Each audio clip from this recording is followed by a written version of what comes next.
Genesis chapter 3.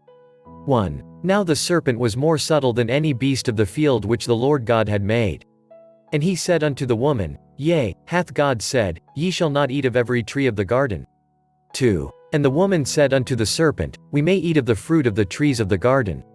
3. But of the fruit of the tree which is in the midst of the garden, God hath said, Ye shall not eat of it, neither shall ye touch it, lest ye die.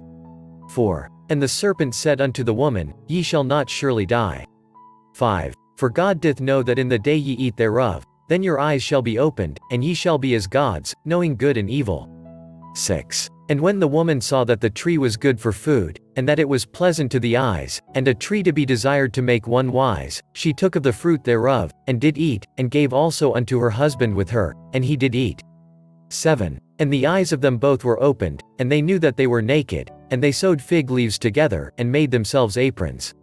8. And they heard the voice of the Lord God walking in the garden in the cool of the day, and Adam and his wife hid themselves from the presence of the Lord God amongst the trees of the garden.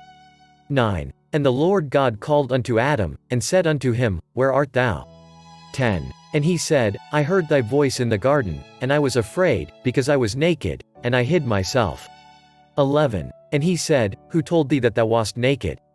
Hast thou eaten of the tree, whereof I commanded thee that thou shouldest not eat? 12. And the man said, The woman whom thou gavest to be with me, she gave me of the tree, and I did eat. 13. And the Lord God said unto the woman, What is this that thou hast done? And the woman said, The serpent beguiled me, and I did eat. 14. And the Lord God said unto the serpent, Because thou hast done this, thou art cursed above all cattle, and above every beast of the field. Upon thy belly shalt thou go, and dust shalt thou eat all the days of thy life. 15. And I will put enmity between thee and the woman, and between thy seed and her seed. It shall bruise thy head, and thou shalt bruise his heel.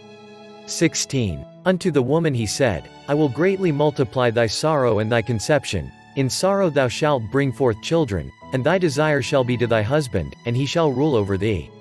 17. And unto Adam he said, Because thou hast hearkened unto the voice of thy wife, and hast eaten of the tree, of which I commanded thee, saying, Thou shalt not eat of it, cursed is the ground for thy sake, in sorrow shalt thou eat of it all the days of thy life. 18. Thorns also and thistles shall it bring forth to thee, and thou shalt eat the herb of the field.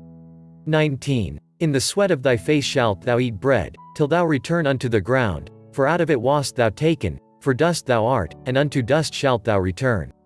20. And Adam called his wife's name Eve, because she was the mother of all living.